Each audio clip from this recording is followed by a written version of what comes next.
What is going on, everybody? I'm Kyle Long, and this is Pushing the Pile. My usual co-host, Mike Renner, well, he went and got married this past weekend. So quick round of applause to Mike Renner and his beautiful bride, Olivia.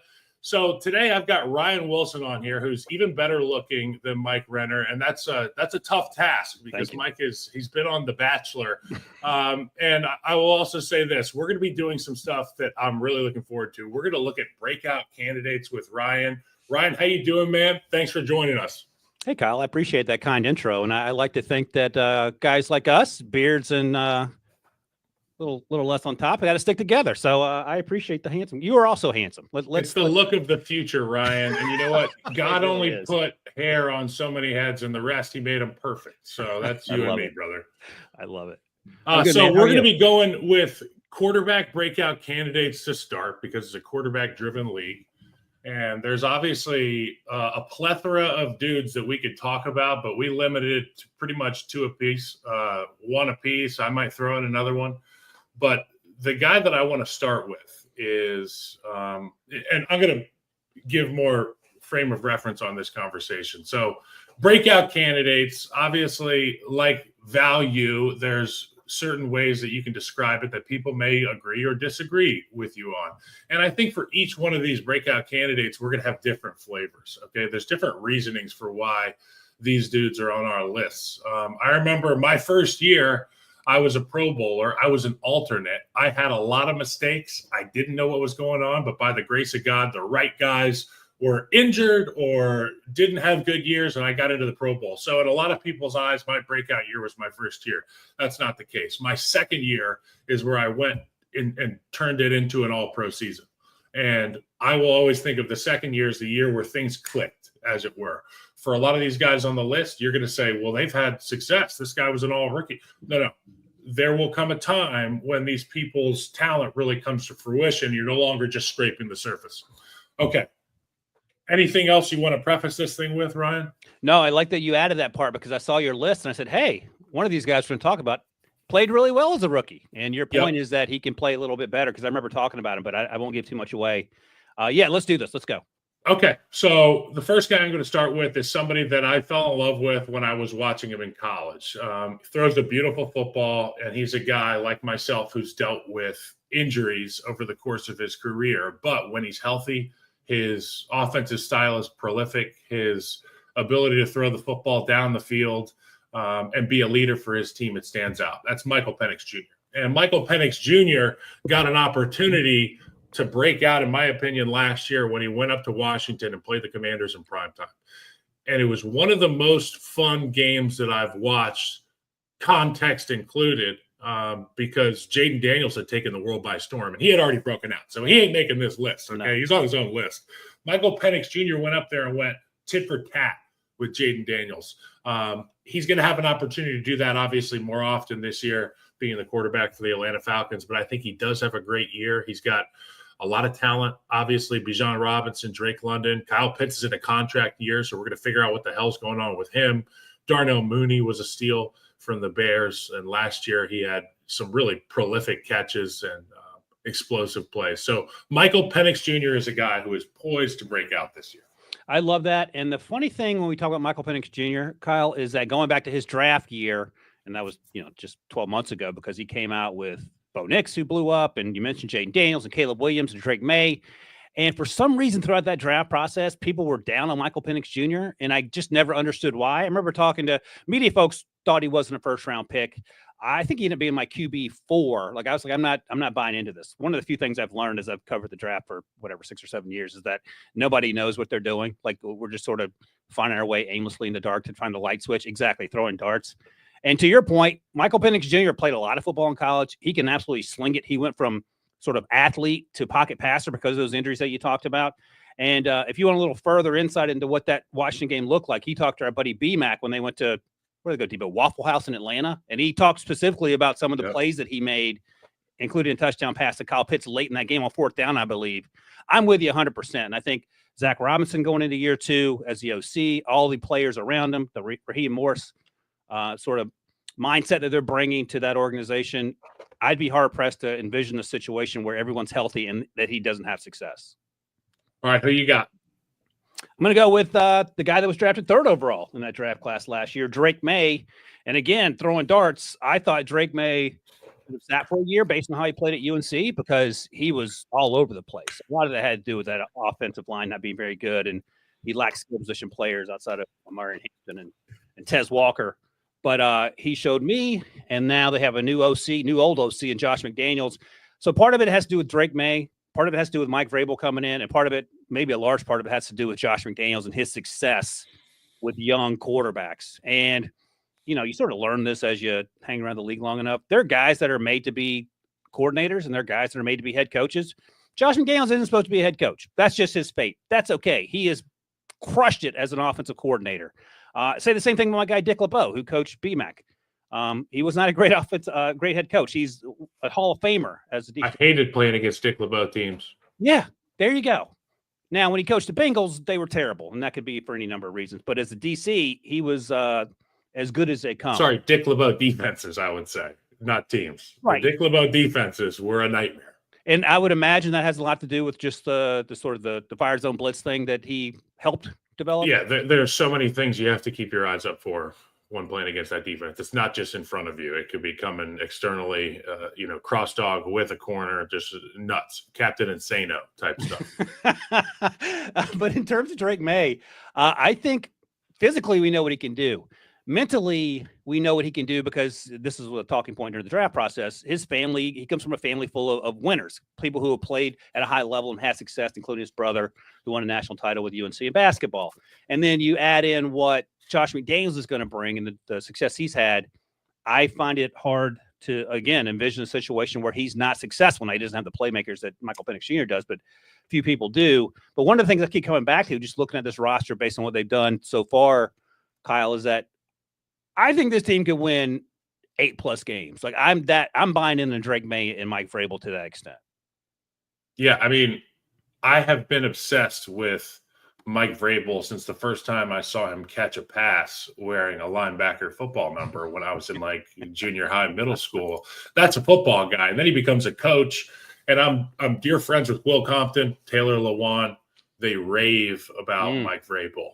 And one thing you're going to get from players more often than not, particularly when they're talking about guys they played with or for, is you're going to get the truth. And yeah. I know who Mike Vrabel is based on who I know and what they've been through with him.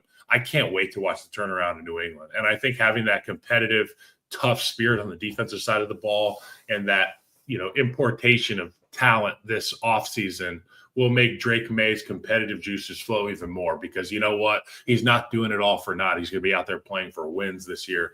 It's going to be a lot of fun. We got the New England Patriots regular season win total up here. I think I'm definitely going to go over 7.5 wins for the Patriots. I'm with you. Hey, let me ask you this. You mentioned Mike Vrabel, and I don't want to name names, but as a player, subconsciously or otherwise, do you have more respect for playing for someone like Mike Vrabel, who is imposing physically, who has a track record of playing, as opposed to, just to throw a name out there, of a smaller guy like a Brandon Staley, for example, who didn't have that background but is incredibly smart and knows X's and O's? Well, look, it's a great question. And I would say this to people that come from that kind of Brandon Staley tree. You better be coming with an X-Men power. If it ain't going to be, I used to do this at a high level. And one thing that I give Brandon Staley credit for is he always took the time to be a great communicator with players, not only within his position group. He was the outside linebacker coach in Chicago. So he had Khalil Mack, Leonard Floyd. He was tasked with trying to get that top 5 pick, dialed up, ratcheted up for Vic Fangio's defense. But he always spent time with the offensive lineman and talked about what he was looking at. He's a big-time tennis player, tennis background. Okay. So if you can have – so he found a way to equate it to returning serves or, having the advantage and taking the whatever the hell he's talking about. His communication was great. So if you're not going to be a Vrabel guy that puts his hands on you and makes you feel him every day, physically, emotionally, then you better have something from a cerebral standpoint that stands out. So we both like Drake May. Obviously, the guy that I think is going to be just fine in Minnesota is J.J. McCarthy. And he came off the meniscus in training camp. And I think if you're going to get hurt, obviously you want to get hurt at the beginning of the season. Give yourself as much time to get into the next year. He's been wildly efficient by all accounts. in Minnesota. The guys seem to like him. Obviously, Sam Darnold had so much success last year. There were some ups and downs, but more often than not, the Vikings offense was humming.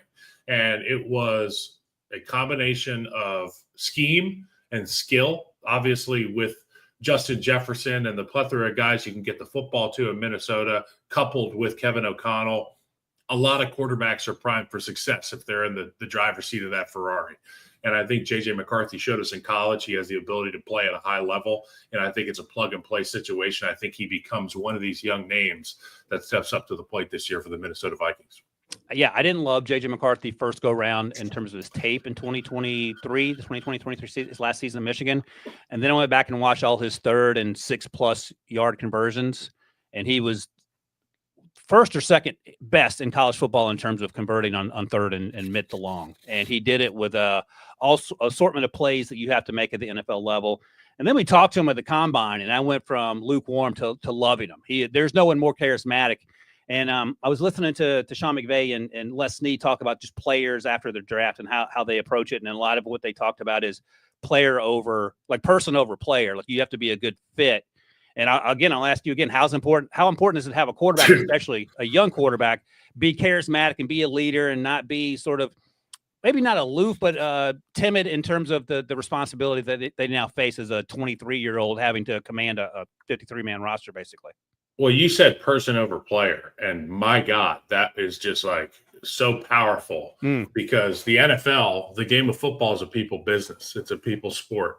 And if you don't got good dudes to your right and your left, you don't want to go to fight for them. You don't want to go to bat for them every day. And I've played for quarterbacks that were incredible people. And, you know, I think about Marcus Mariota when I first got to Oregon, and I got to watch the impact that such a good soul, such a good heart can have, not only in the weight room, on the conditioning field, on third down. You're alluding to J.J. McCarthy having success in the money downs. That riz, that charisma, it matters, dude. And then you get people that are kind of flat and may not essentially connect with guys in the locker room. And you can see how people are a little less committed to excellence when it comes to that. You know, I played with Mahomes as well, and Mahomes was as approachable a superstar, as communicative a quarterback with all positions, both sides of the ball, and that stuff matters. Mm-hmm. No, I agree. That's huge. And you see it. And I've heard you talk about this on Push the Pile in the past, like especially like when December rolls around and you're got 4 or 5 wins and people looking over their shoulders about job security, and you sort of check out mentally and you're already in, you know, the Bahamas. Yeah. Having that glue sort of helps. Yeah. And I mean, it keeps the lights on, as it were. I think about Cincinnati. And even though they were in the doldrums last year, people were like, well, if they win the next 4, and I mean, you know, you're never out of it when you've got a guy like Joe Burrow, and that's the reality of our league. Okay, we're going to take a quick break. Thanks for listening into the quarterback breakouts for the 2025 season. We'll see you in just a second. When you need your sports news all the time, we've got breaking news to bring to you. CBS Sports HQ gives you a snapshot of all the sports that matter to you. When you need your sports in a snap, find it on CBS Sports HQ, streaming free anywhere you are. Okay, Ryan, it's the B block, wide receiver breakouts, baby. And you know what? There's a lot of options here, but I think that I'm going to start this thing off with a little bit of a homer pick, a guy that I got to interview in New Orleans at the Super Bowl. Really, really humble, really, really talented, and honestly not utilized often enough last year. He couldn't be. The situation wasn't right. Rome Odunze, wide receiver, Chicago Bears. The guy can do it all. And I think that with Ben Johnson, he's going to find a way to get this young man the football. There were so many wins. If you go back and look on tape, there were so many wins that Rome Odunze accomplished early and often in downs that went wasted because of either protection issues, quarterback eye issues, any kind of issue prevented this guy from getting the football. Ben Johnson's attention to the detail, the ability to get his quarterbacks getting rid of the football early bodes well for Rome. Obviously, Colston Loveland is going to be in the building. Cole Kmet is still a guy that's out there on the football field, a big target that will command a second-level defensive presence.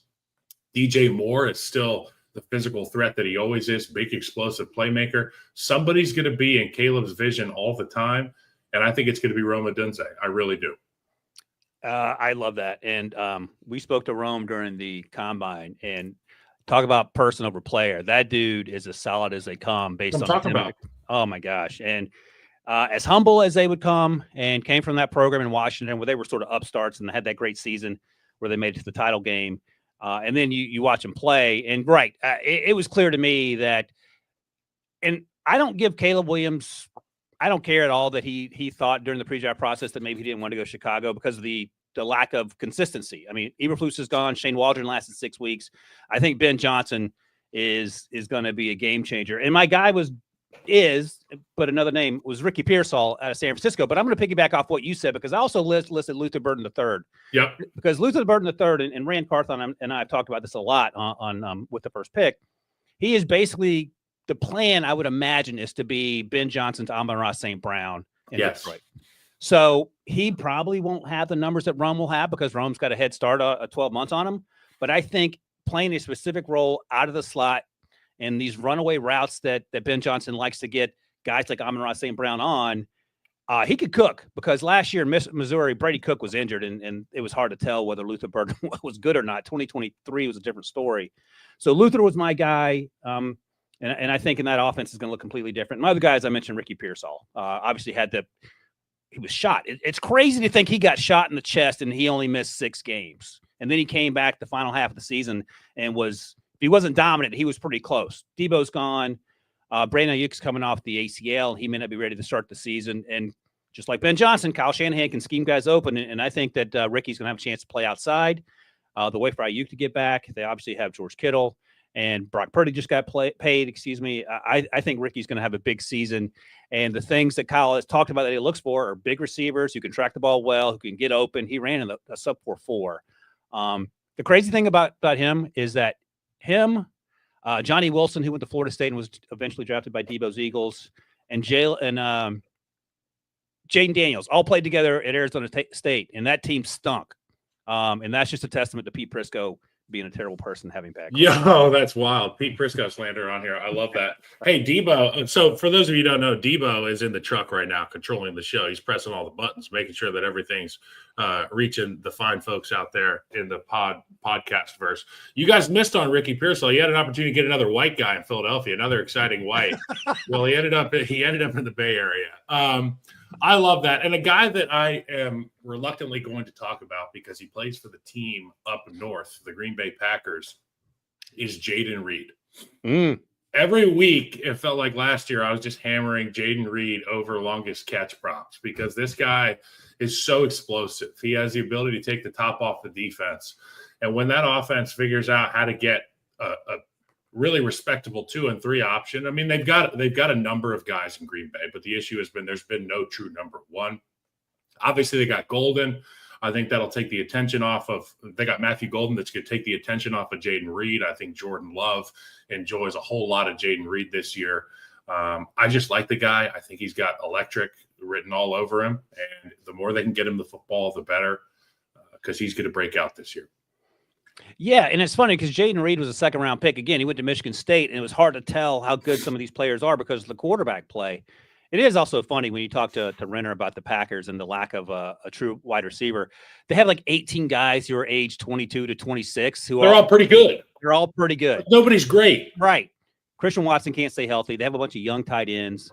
Jordan Love is as a Bears fan, you must feel a lot better about Jordan Love being good now that you have Caleb. But were you a little bit concerned when Jordan Love started flashing a little bit? Hey, look, man, I like any time that a quarterback on any team is playing well because it makes the game that we cover so much more fun. I like that the NFC North became an arms race offensively because it forced the hand of the Chicago Bears to make the right hire and the right draft pick. And they got both of those right, in my opinion. I know there will be naysayers talking about the guy in the capital city, but what are you going to do? Talk to me in 10 years. So, yeah. All right, fair enough. Okay, so we got through our receivers here. Let's get to running backs. The first one is a very chalky pick, but I have my own reasoning, all right? Ashton Genty, the Las Vegas Raiders. Obviously, if you cut my arm, I bleed silver and black. It's just in me. My old man was a Raider. Chip Kelly is the offensive coordinator. He was fantastic at Oregon with me, obviously a real innovator in the offensive system and somebody whose offenses people always associate with being explosive, and he wants to use every inch of the field. But people fail to respect and recognize the great running backs that have been involved in Chip Kelly's system. And I played with a number of them, DeAnthony Thomas, Kenyon Barner, obviously. LeGarrette Blount is a guy that I know really well through my older brother with the Eagles. They won Super Bowls back-to-back years, Eagles and Patriots. They were both on each of those teams. So many great running backs. And I feel like with the tight ends they have, they're going to be in 12 personnel. Geno Smith's ability to throw the ball on third down. They have a good offensive line. They've got a left tackle who can cave in the line of scrimmage in Colton Miller. I think Ashton Genty is not only going to be a guy that we say, wow, he was a good rookie. I think we're going to be saying this is one of the best running backs in football immediately with this guy. Hey, that's interesting that you were with Chip Kelly. I forgot about that. So I think he had just come from UNH, and then he went to Oregon. Yep. So he was just sort of getting his feet wet into big-time college football at that point and making a name for himself. Let me ask you this, because this is one of the things, and we talked to Ashton Genty about this at the Combine, me and Lige did. He stands up. Have you noticed how he stands up? And Chip's trying to change that. Right. He's only 5'8", so he makes himself taller, whatever. Once the ball snapped, he's the best player on the field typically. Chip Kelly is trying to get him to be more traditional in his pre-snap approach to playing running back. Would you mess with that? I think that stance and start are two of the most important things in football for any position. If Chip Kelly is making a coaching point to Ashton Genty, I think it could probably make him a better football player. Okay. I could block anybody in the world in 2015, 2016, 2014, but I could do it better if I was in the right stance. Right. You know what I mean? Right. Like after the snap of the ball, I can go kick anybody's ass, but if I'm in the right stance, I'm really going to catch a case. You know what I'm saying? So that's what I want to see from Ashton Genty. Can he be better because of the stance? Clearly, you want to see the second level. Yeah. You're 5'8". You want to stand on your tippy toes and see everything. But I can assure you, like, if he wants you to load lower pre-snap, go ahead and do it. So this isn't a gruff old football coach just telling you things to be telling you things. He's telling you to make you better. I mean, and I remember when I saw it for the first time, watching him last year, and I was like, oh, that's cool. And then the very next week after I saw it, Jahmyr Gibbs is in the same stance. Do you remember that? Like, it's a copycat league. So I think it's a swag thing. I think it's a Riz thing. Okay. But like, let's make it a skill set technique thing. Yeah, I would imagine Chip Kelly cares very little about Riz and swag. No. Yeah. All right, I'm going to tell you my guy, if you don't mind. Yeah. And I actually liked his teammate better coming out. I'm talking about Quinshon Judkins. I like Trevion Henderson a little bit better coming out. They're different type players. You just talk about Jahmyr Gibbs. He's basically the David Montgomery to Trevion's Jahmyr Gibbs when they were at Ohio State. A little more juice. But either way, I think he has a chance to break out because he's going to be in Cleveland, where Nick Chubb is no longer because of injuries. They drafted 2 running backs. They took him 36 overall, and he's going to be in Kevin Stefanski's system. Stefanski likes the zone scheme, and he has a long track record, easy for me to say, new lips, success with the running game. 2019, when he was the OC in Minnesota with our guy Rick Spielman, Dalvin Cook, may have heard of him. He's pretty good. And then 2020 through 2023, either top 3 or better, the Browns were in the run game every single season. 2024, they struggled in part because Kevin was trying to fit that offense around Deshaun Watson and doing the things he wanted to do, no play action, yada, yada, yada. We know how that all turned out. I think there's an opportunity for Quinshon with whoever the quarterback ends up being, whether it's old Joe Flacco or young Dylan Gabriel, Shadir Sanders. The run game's going to be incredibly important, and I think he's going to take them back to the days of if you get 80% of Nick Chubb, this feels like a grand slam. Yeah, I mean, absolutely. And with the instability at the quarterback position in Cleveland and the uncertainty of having Joe Flacco probably be the guy that trots out, is he going to be playing the entire year? You have to stick to your guns as Kevin Stefanski, and you have to have that running game be an integral part of your offense. And I know that the offensive line was great for a number of years. They're not great anymore, so they need to find a way to get their running game better. They add this guy, Quinshon Judkins, they should be able to get after it immediately. Hey, can I ask you a quick question, Kyle? Yeah, absolutely. What do you prefer if if you're a member of the Browns offensive line and they're whatever, average, slightly above average, and you're in that offensive line room, do you prefer 40-year-old Joe Flacco back there as a statue or a rookie like Dylan or Shador who sometimes hold the ball too long, sometimes leave the pocket too early on pass plays? Like, what's easier for you? I'm going to use this as an opportunity to speak highly of Shador Sanders. Oh, great. I like his pocket presence. I like that the play is never dead with him. And with any of these young quarterbacks, they get happy feet and they get out of dodge. They see ghosts, as it were, or they feel something that's not there. There are going to be things there in Cleveland, and you're going to want a guy who is okay with taking a hit and is okay with making the big play in the face of danger. And I think that Shador Sanders, I'm a big proponent of believing in blood. And I know what his daddy had when it came to crunch time. And if he's got a tenth of what his dad had in toughness and competitive spirit, he's going to be a guy that I would love to block for. So I asked that because sometimes what happens. Look, Joe Flacco, the ball is going to be out on time. Right. But if we have two guys getting beat, one guy getting beat on every play, it could be sack, turnover, and it won't be Joe Flacco's fault. Right. So give us a guy who can keep the play alive. Gotcha. Give us a guy with some juice and some rubber in their body. And I think Shador and Dylan Gabriel both have that. So the trade-off is, okay, Because Kenny Pickett's small hands, it's out. You get hit with small hands at quarterback, the ball's coming out. As a Steelers fan, I'm not a huge Kenny Pickett guy, despite what Terry Bradshaw might say. Somehow that guy won a Super Bowl with Debo's Eagles, but whatever. Super Bowl champion. Kenny Pickett. I'll just mention quickly the other guy, Caleb Johnson. I wasn't a huge fan of the draft pick as a Steelers fan, but he went in the third round. Arthur Smith likes to run wide zone. That's what he excels at. He has a chance to be 60% of Le'Veon Bell. Bada bing, bada boom, you move on. Figure out who the quarterback's going to be. He's kind of jacked. I'm checking out pictures of Caleb Johnson. Yeah, he's big. He only ran a 4.57, but he's running, one cut and go guy, and he outruns guys down the field. Patient behind the line of scrimmage. He is huge. We're seeing an evolution, not an evolution. It feels like we're seeing a movement away from these bigger backs and more into the sort of Trevion Henderson type players, but he's an exception. You know what's cool? He doesn't have to change his jersey colors. His parents don't have to change their jersey colors, the things they have in their closet. He played at Iowa. He gets to play for the Steelers. I feel like it's almost primed for a breakout season. Okay. Obviously, I'm going to also name R.J. Harvey because Sean Payton tweeted out a picture of his daughter and R.J. Harvey, and he said, my daughter loves the running back pick. And the tweet got killed on Twitter. But it was a wholesome tweet. Things happen. Okay, tight end breakout candidates. I'm going to start with a guy that I thought was going to be drafted by the Chicago Bears. And when he wasn't, I wasn't frustrated because Colston Loveland was a great option. Tyler Warren, okay? Tyler Warren can line up in about 6 different spots on the field for your offense. So if your quarterback can't hit short passes, as the Indianapolis Colts quarterback has mastered the ability, you're going to have options to get some gadget plays out there. Tyler Warren was a quarterback. He's got snaps at quarterback in college, short yardage.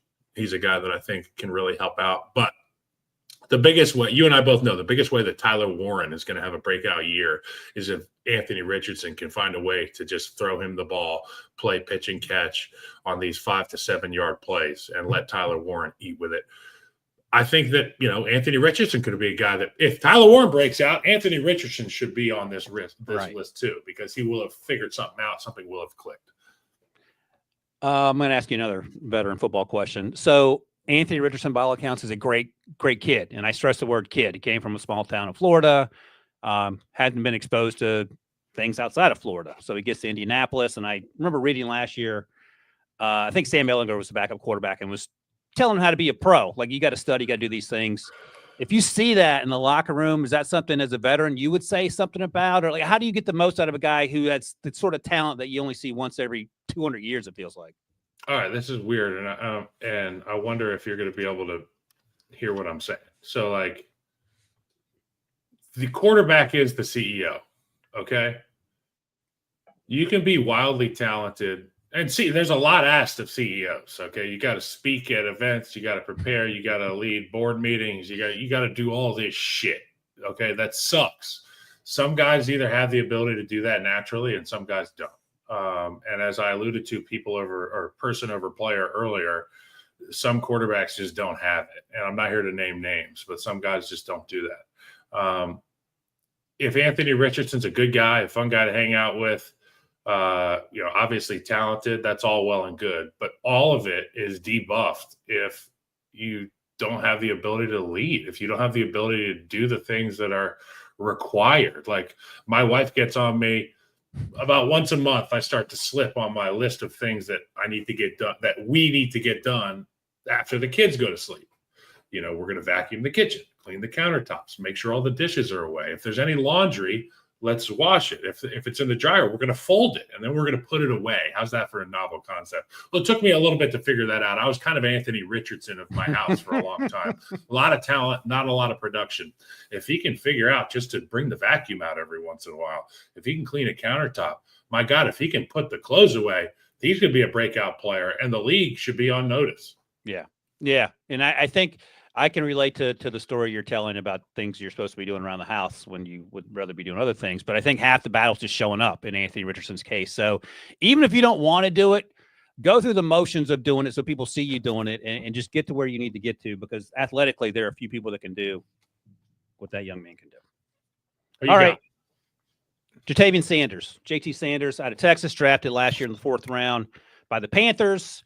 And one of the most miraculous turnarounds in recent human history, Bryce Young getting benched after week 2 and coming back and playing the way he did. Again, karma coming back to kick Pete Prisco right in the ass, because he was anti-Bryce Young. He still is. And Bryce is actually playing pretty well. And I think JT is going to be able to help him with that. JT is not going to block. You don't draft JT to block. He's a move tight end. But I like what they're doing there. Dave Canales has a plan for the way he uses tight ends going back to Tampa Bay. And I think you're going to see the athleticism of JT Sanders be on display to go along with Ted McMillan, to go along with Xavier Legette. So they have some dudes in place, and if Bryce continues to develop, I think JT Sanders could be, in a lot of ways, what you're describing Tyler Warren could be for Anthony Richardson, except you're going to get a little bit more accuracy on the short and intermediate throws from Bryce. Okay, and with a different flavor here, I'm going to go with a guy by the name of Brenton Strange, who's going to get his first opportunity to be a full-time starter at the tight end position for the Jacksonville Jaguars. And my buddy and college teammate Eric Armstead, just a week ago, he tweeted out that Brenton Strange will be a top 5 tight end this year. Okay, I want you guys to understand that this is coming from a defensive player on his team, a guy that he's practicing against, a guy that he has to go against every day. We're supposed to hate one another. Eric Armstead, I don't give a shit that he's the Walter Payton Man of the Year. What I care about is the fact that he overcame hatred for an offensive player and was like, this guy's going to be good. And I believe Eric when he says that. Okay, 2nd round pick in 2023, quiet rookie season because of the lack of usage. But with Evan Ingram out and him slotted to be the guy on the roster, you have to think Liam Cohen isn't just going to be using him as a guy to get his quarterback. Like we're talking about Anthony Richardson and we're talking about Jatavian Sanders as pieces that can probably make him better. Well, I think he's just going to be a weapon. I think Strange will be a weapon for the Jacksonville Jaguars and somebody that they can set their watch to. I'm excited to watch him. I'm excited for Trevor Lawrence to have his comeback player of the year season. I've already cast my bet for that. It's going to be a lot of fun. Brenton Strange, get to know the name. Yeah, we were talking to Liam Cohen at the combine, and one of my things that I repeat often, typically trying to remind myself, is don't overthink it. And I said, with guys like Brian Thomas Jr., it feels like you don't have to overthink it. He goes, no, you just got to get Brian Thomas Jr. the ball. Yep. But when you can't get Brian Thomas Jr. the ball, Brenton Strange is there. Again, shout out to Debo's Penn State Nittany Lions. I love Brenton coming out because he can block. So he can block already as an inline tight end. And I think the athleticism is just starting to manifest itself. So I love that. Speaking of athleticism, my other guy, tight end, Terrence Ferguson, 2nd round pick of the Rams. I was watching the behind the scenes Rams draft day extravaganza on their YouTube channel with Les Snead and Sean McVay. And Sean really wanted Terrence Ferguson, which is no surprise, out of your University of Oregon. He's more of a move tight end as well, but he same size as Tyler Higbee coming out. He's going to be a better athlete because he's 10 or 11 years younger. And we know how Sean historically likes to use 11 personnel, one running back, one tight end to get the look he wants. And then he can run the ball out of that look a lot as well, and to create that sort of the things that they do well that other teams struggle with defensively to stop. So I think Terrence has a chance to flash this year. Maybe we're a year early on terms of what he can do. They have Puka, they have Devontae Adams. Cooper Kupp is gone. Maybe Terrence fills some of those needs. But in terms of getting tight ends involved who are athletic and down the field, I think Ferguson has a chance to be fun watch, at least in year one. Yeah, it's going to be tight end central over there in the NFC West. A lot of really good ones, and that'll be fun to watch all year. Okay, we're going to move on to the offensive line breakout candidates. And again, I wanted to remind you, for any of you joining me, you've probably heard of a number of these guys that we're about to talk about. But I feel like they are going to take the proverbial next step, the breakout season. The first guy on the list is a dude that jumped onto the scene. He jumped off the tape to me from day one in the San Francisco 49ers offense. It's guard Dominic Puny. I wrote all rookie to all pro. Okay. So this is a guy that will have even more hardware this coming season.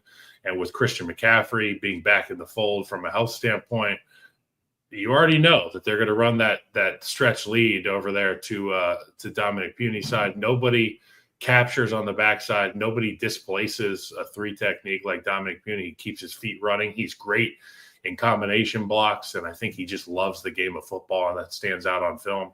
I think he is a household name at the end of the season.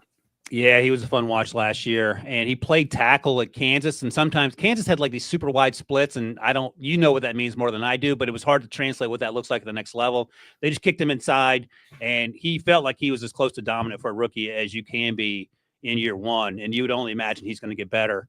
Well, the splits, let me talk to you about the splits really quickly, because wide splits is indicative of trust from the coach. Okay. So rookie year, I'm in the Pro Bowl, and I'm a right guard, but they make me play left guard because, all the other guys, nobody wanted to play. All the older guys were like, nah, there's like Logan Mankins and that crew. They were like, nah, you're going to play left guard. I hadn't played left guard. It was like wiping my ass with the other hand. But I break the huddle. Joe Thomas is the left tackle, and Joe Thomas is about 4 yards split wide of me. Oh, my God. And I look at Joe, and I say, Joe, tighten down a little bit. And he looks at me, and he goes, you just worry about your guy. And it made me understand that there's a game within the game that's being played at the tackle position. And when you split these guys out, you get even more space from the quarterback. That's great. You leave yourself susceptible to the inside move because you create that. But if you're a great player, you can parry and keep guys outside. So for a guy like this, who played Puny, who played tackle in college, you move him into guard and you put that same little rabbit in a phone booth. And that rabbit that you had to track down in 20 yards of space is now in your little hallway. So there's a reason why he was so dominant year one, and that spacing was beneficial to him. That's great. I had no idea why, and it's a good thing. It turns out that Puny can operate in space, and then you put him into the phone booth. Some guys just want to be away from their guard because shit happens, and they don't want it to happen on their legs. Fair enough. Fair enough. It's funny you say that. I remember talking to Scott Pioli about this, even when they would sign just bodies for practice. You wanted to make sure if you're signing offensive linemen, they at least stay on their feet so they're not getting other guys hurt. Is one of the things. 100%. And that's interesting and something you don't think about as a fan or someone in the media who's not at practice. All right, my guy is a layup, and this feels like chalk in the Ashton Genty sense, but I wanted to ask you about Tyler Booker, 12th overall pick, headed to the Dallas Cowboys. Incredibly fun to watch his draft acceptance speech, as it were. He was super pumped to go to Dallas. He was like a top 15 guy to me in my final big board or whatever you want to call it. And one of the sort of media knocks over the last 3 or 4 weeks of the pre-draft process was that he timed poorly at the combine. I did not care. I watched him play. So, and I asked this to Rand Carthon, who was a running back at Florida and in the league. And I'll ask you this as an offensive lineman. Does this mean he can only do gap scheme stuff? Like he can't play wide zone, or can he do that even though he ran a 4.3? Because athletically, he's probably top 1% athlete on the planet Earth, but he's going up against guys who are also top 1% of the other side of the football. It's funny that the knock right now is unathletic, because when I first put the film on for Tyler Booker, I watched him drive block a 3 technique about 4 yards, plant him on his back, roll over him, do a somersault, and land on his feet. Like the Karate Kid. All other arguments are null and void. I'm with you. Look, will he have superhuman powers in gap schemes? Yes. Is the zone scheme, mid zone, wide zone going to be his strength? No. Does that mean he's not going to be a great player? No. And when you're in a room like Tyler Booker is in Dallas, and you've got the youth movement with Tyler Guyton and Cooper Beebe, and Tyler Booker, there's going to be so much coaching going on in that room that you only stand to get better. There's some rooms you go into as a young player. When I was a rookie, it was me and it was a bunch of 10-year players, and they did not want to be told shit. They're like, we know how to play football. Like, just tell us what we're running. Talk to Kyle. They've got a bunch of talk to Kyles in there. So they're all going to be learning. I think that it is a youth movement at Dallas in the offensive line, and they're going to get better and better and better. And I think Tyler Booker is going to be a huge part of that. Can I ask you a follow-up? Yeah. Have you ever had a running back tell you or speak up in a meeting of sorts and say, I'm a gap guy, I'm not a wide or zone guy, or vice versa, and that affected sort of going forward the game plan? I've never heard a running back try to do that. I have 100% heard offensive linemen turn around during the meeting, look at the coach and say, this shit ain't going to work. Oh, nice. Gotcha. But they better be a veteran. They better have a couple all-pros when they say it.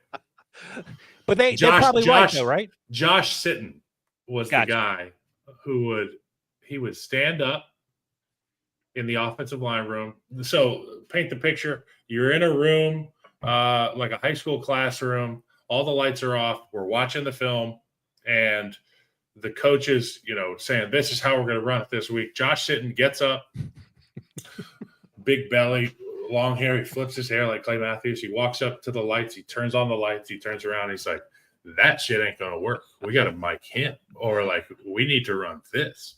But I've only heard it once or twice. Yeah. And when I did hear it, it was for good reason, because these guys are really, really bright. Josh Sitton, very, very, very brainy, and obviously a great football player.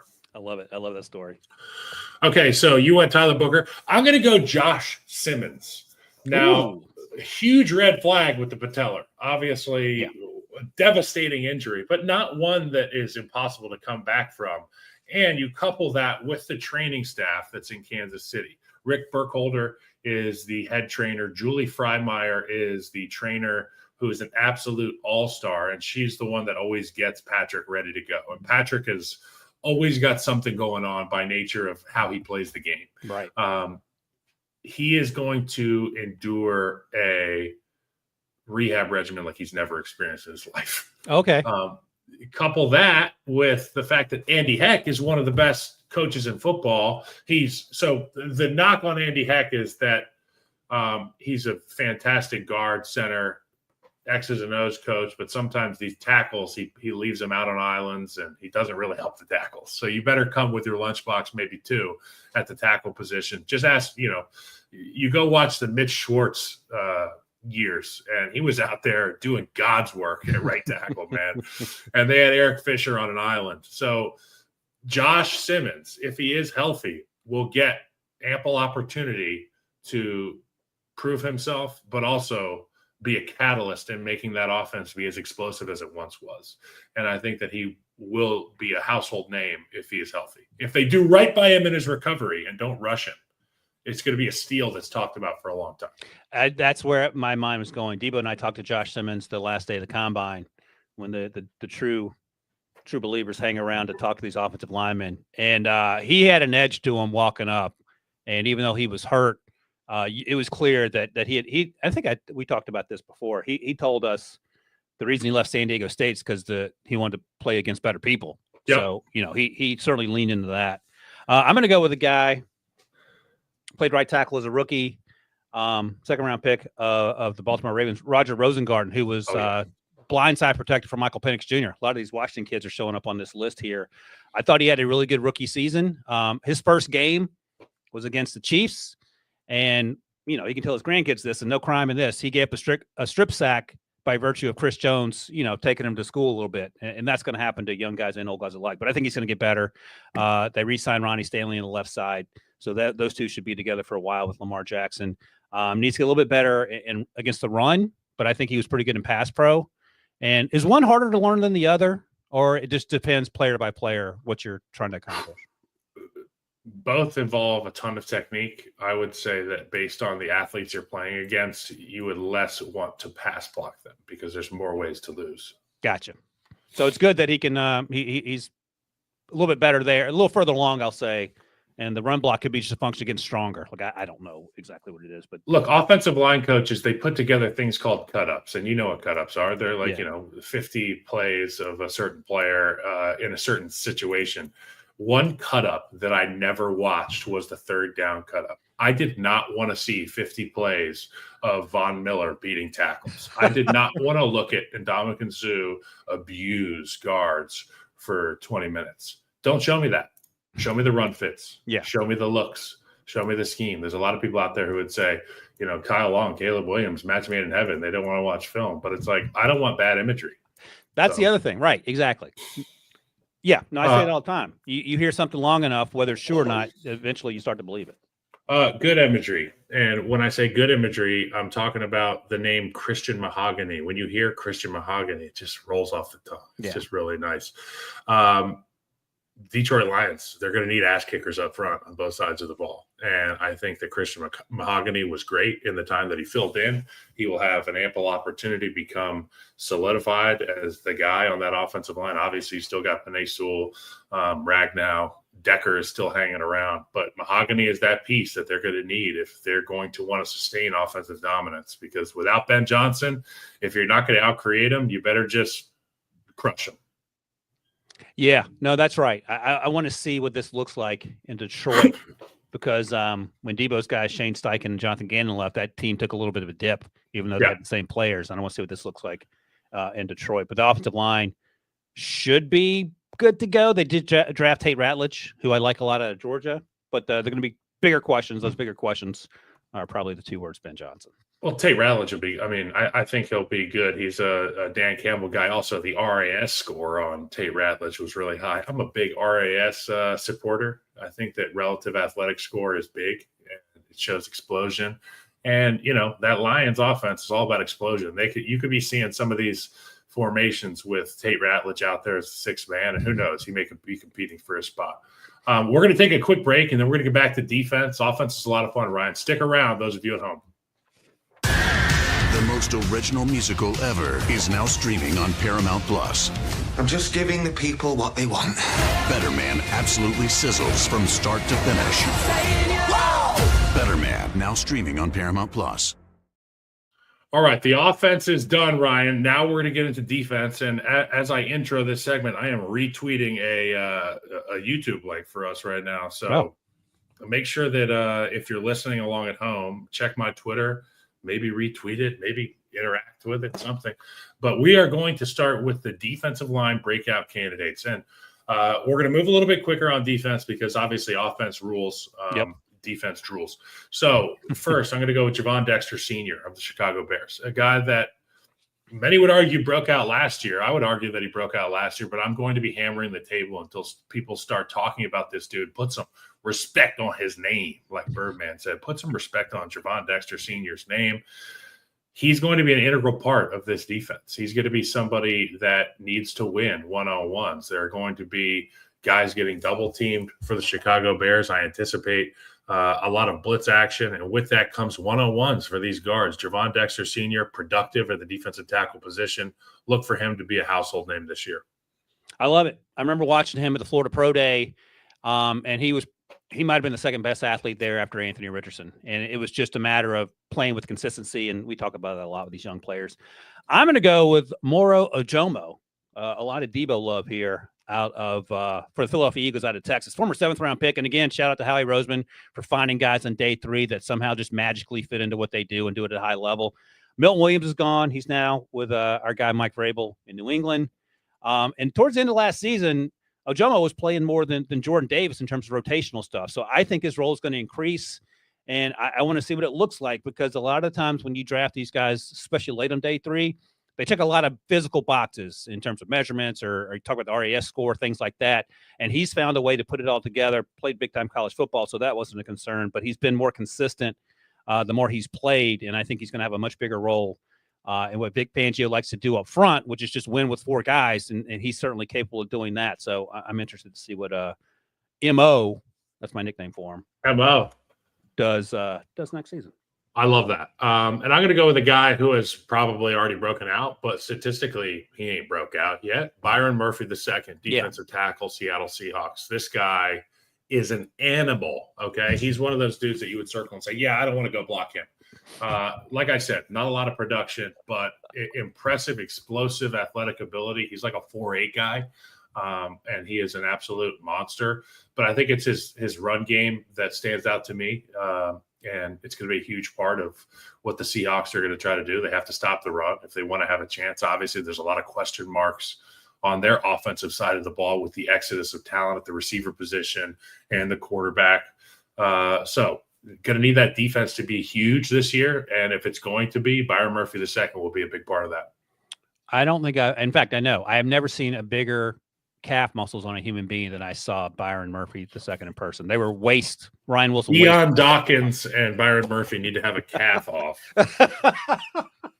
I asked Byron at the combine a couple years ago. I said, so just a question I typically ask interior offensive and defensive linemen. Anybody that gave you a hard time, struggle with against one-on-ones over the course of the season? He goes, no, nobody. And when you watch him play at Texas, that sort of, he was telling the truth. Buddy, I'm telling you. And another guy who didn't have a ton of competition, at least in his last year in college, we're moving on to the edge breakout candidates, Donovan Ezaraku, okay? Boston College. He had 16.5 sacks last year. He's going to a team that is going to be commanding double teams elsewhere. He will have the opportunity to compete for a lion's share of snaps. Obviously, opposite a dude that we know well, Micah Parsons. I think he has an immediate impact on this team and a part of that big youth movement in Dallas. And if Shoddy's going to have success, he's going to need for these young guys that they swung for to show up. Yeah, and they actually had a really good draft class. We talk about Tyler Booker, of course. One of the issues I had with Ezaraku early in the season last year at BC was that he struggled against the run, but I thought he got better. And again, you're not bringing him in to be a stout, set the edge guy against the run. Maybe he can get there, but he's going to be a guy, hair on fire pass rusher day one. A guy, different build, but similar expectations. And he's going into year 3. Isaiah McGuire out of he plays for the Browns, went to Missouri, former 4th-round pick. And the reason why I love him, because on the other side, you have some guy named Myles Garrett. They drafted Mason Graham. So he's every bit of 275. And he came in as a sort of a set the edge run defender, but he's got a little juice as a pass rusher. So he's going to be seeing one-on-ones no matter what. Like, I can't envision a situation unless Myles Garrett breaks both his legs and both his arms where there's going to be any reason to double team Isaiah McGuire. So if he wins one-on-ones, then it's a wrap because that defense is going to be somehow better. I mean, I'm just trying to think what it would take to break Myles Garrett's arms and legs. It would be like a Sherman tank, maybe head on full speed. All right. Well, another guy who I really like here, and we're going to move on to the linebacker candidates, and it's another Packer, so I'm going to get killed for this, Edgerrin Cooper. Okay. Edgerrin Cooper in 491 defensive snaps had 77 tackles, 13 tackles for loss, 3.5 sacks, 7 quarterback hits, 4 passes defended, an interception, a forced fumble, and 2 fumble recoveries. This is from Packers.com. Edgerrin Cooper looks the part, which I think is a big part. He's productive, and he's productive in a number of different ways. He's going to get the entirety of the snaps this season, so probably nearly double what he had. So we can anticipate maybe doubling a lot of these stats. So 77 turns into like 154, 26 tackles for loss now, 7 sacks, 14 quarterback hits. I'm just doubling everything. 8 passes defended, 2 interceptions, 2 forced fumbles, 4 fumble recoveries. If that ain't a breakout season, I don't know what it is. But Edgerrin Cooper, I think he's going to have a huge year. So this is who I was talking about at the beginning of the show, who I thought had a really good rookie season, and you had him on the list. And I was like, oh, I'm interested to see what year 2 looks like. Because last year on the podcast, we go back in the fall and watch some of the rookies we'd watched in college to see sort of where they were. We talked a lot about Edge Cooper because on a field full of insane athletes, he flashed a lot in terms of what he could do as we sort of evolved this sideline to sideline, off-ball linebacker can do everything. which brings me very neatly to Tyrese Knight out of UTEP, 4th-round pick, Mike McDonald's defense in Seattle. And he reminds me a little bit of Ivan Pace Jr., who was undrafted that sort of balled out and Brian Flores' defense in Minnesota. Tyrese was a day 3 guy, a little older, I believe, coming out, had a really good Senior Bowl. I remember that. And then he just hit the ground running last year. Now he's going to be in year 2 in Mike McDonald's defense, which obviously can sometimes take time to let it all sink in. And he's going to be running things in the middle of that defense with Ernest Jones, who they have now. And I think this team, they drafted Nick Manwari, maybe one of the best athletes on planet Earth, at the safety position. And you talked about your guy, Byron Murphy. I think this defense has a chance to be good. We'll see where Sam Darnold is and all that. But I think this team is going to look more and more like those Ravens defenses did with Mike McDonald before he took that job in Seattle. All right, so we're going to move on to the cornerback breakout candidates. And those of you who know me know that I just, this ain't my strong suit. But I took a list. I took a list of guys who I thought were going to have good years next year, better than last year. And a dude who jumped out to me, number one, because I like his name, Drew Phillips, Drew, D-R-U, with the New York Giants. He's in Shane Bowen's scheme up there in New York. And like Vic Fangio, it's a bend but don't break, stop the run type defense. And obviously people fell in love with Wink Martindale's defenses. They want to blitz. They want to have these pressures all the time and be aggressive. Well, the defense in New York right now is we're going to beat you up front, and we're going to make you play patient on the outside, and we're going to tackle well on the outside too. And I think Drew Phillips is a guy that's poised to be appreciated by that fan base in New York. And if you're appreciated by the fan base in New York, you will have success in all the other media markets as well. Drew Phillips, run and pass, is a good guy to have on your team. Yeah, and he was a fun guy to watch coming out, and did have a good rookie season and one that he can build on. And a lot of times it feels like when you're talking about cornerbacks especially, there can be a sophomore slump just because cornerback is such a volatile position to play, less so than maybe the closer you get to the ball, offensive defensive line, what have you. All right, I'm going to go with Jerry Jones out of Florida State, 2024 draft class. He was a 3rd-round pick. Big physical cornerback who had a really good rookie campaign. And I listed him here for a couple reasons. He played well as a rookie. He's probably going to play a little bit more outside this year because they signed Jordan Lewis in the offseason, but also because if you look at the unofficial depth chart, the name behind him, let's see, some guy named Travis Hunter. So, that will probably push him on some level. I think Jerry's going to be the guy. You're not going to play Travis 50, 60 snaps a game. But he can play outside. He can play inside. He's good in man. He's great in terms of run defense, and that's probably not something you want Travis doing a lot of if you got him out there trying to fit these C gap run, D gap run fits or whatever. So I think Jerry Jones has an opportunity to continue to build on what he did last year in a completely new defense. So I went with Jerry Jones playing outside for the Jacksonville Jaguars.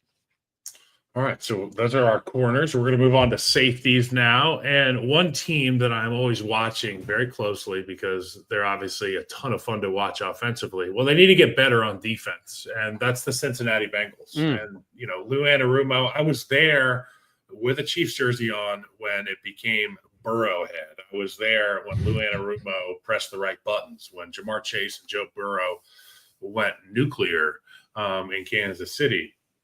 Well, they're going to need some guys to go nuclear on the defensive side of the ball. And Trey Hendrickson's done that, but you're going to need somebody on the back end. With that being said, it's going to be Jordan Battle, a guy who has been in and out of the lineup. They've had a number of guys, obviously more veteran heavy there in Cincinnati at the safety position. But I think Jordan Battle is going to be a day one starter for the Bengals. He's going to be somebody that Al Golden really leans on to be part of that youth movement. And I always talk about it. You want your young guys playing up mentally. And I think Jordan Battle's a guy that they're going to have to lean on. And if the Bengals do have success defensively, he'll be a big part of it. He'll be a name that we all know. Yeah. And the biggest way to help these young defensive backs is to have guys who can get after it. And by that, I mean, don't make Trey Henderson mad and sign Shamar Stewart, your 1st-round pick, and allow them to rush the passer. So we'll see how that sorts itself out. Just feels like some of these self-inflicted gunshot wounds to the face when you talk about the Cincinnati Bengals. Just get out of your own way and let Joe Burrow do his thing. In honor of Mike Renner, I'm going to end this with a Packers guy, Evan Williams. Played. Hey, here's the link. He went to Oregon as well. So we got the full circle here on the push in the pile. And he didn't run well coming out. I think he ran the 4.60s, but man, he plays like with his hair on fire, and he is all over the field at Oregon. And he flashed that last year, and he played more and more down the stretch, even replacing Javon Bullard, who was drafted in the 3rd round, and Evan was a 4th round pick. So they have him. They have Xavier McKinney, who I believe had 8 interceptions last year. And the role is going to be expanded for Evan Williams. And, 4.6 or not, he played a lot of deep safety last year. He can play in the slot if you need him to. He can play closer to the line of scrimmage. So he provides that versatility, allows you to move Javon Bullard to the nickel if you need to. And then, of course, Xavier McKinney. They have some questions at cornerback. We'll see how that sorts itself out in terms of Jay Alexander's time in Green Bay and how much longer that will be. But that secondary is not going to struggle because of Evan Williams. I think he's going to build on what we saw last year and continue to be an important part of what they do in that Jeff Hafley defense. Can't stand the Packers, but my God, they've got some talent on both sides of the ball. Ryan, this is so much fun. Every time I get to do anything with you, it's always a pleasure. I'm going to be back on Wednesday to rank every offensive line in the National Football League units, 1 through 32, with Leger Douzable, former NFL defensive lineman, a guy that I've swapped blood with out there on the football field. Remember to like, comment, subscribe on our YouTube page. We're brand new, so we need everyone to get the word out. For everyone listening to the audio-only version, make sure you download, follow, leave a 5-star review, and tell your friends to listen/watch the pod. Until next time, keep pushing. Peace.